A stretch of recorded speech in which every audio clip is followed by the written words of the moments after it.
चितवाई में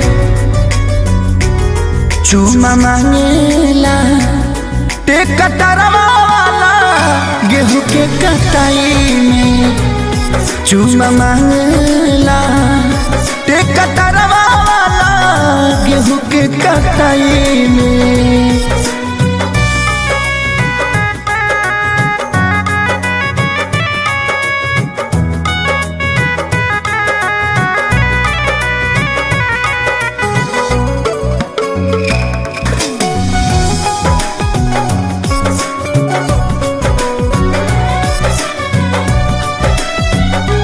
हाँ केहू नाही बुझतावे हमारा ये दर्द के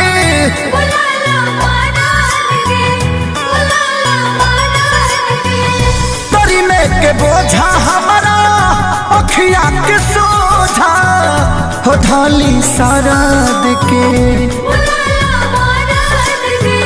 आगे पीछे घूमता रहत बाई में चूमा मांगेला टेकटरवा वाला गेहूं के कटाई में चूमा मांगेला टेकटरवा वाला गेहूं के कटाई में।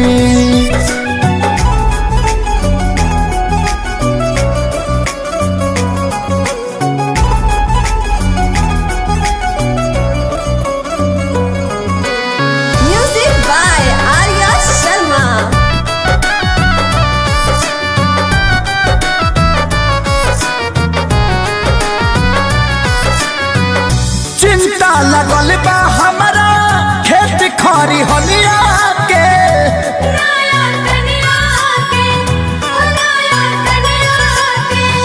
सभे देखल चाहे चहली जवनिया के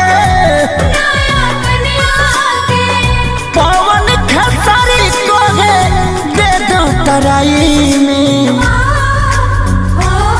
चूमा मांगेला टेकटरवा वाला गेहूं के कटाई में चूमा मांगेला टेकटरवा वाला गेहूं के कटाई में।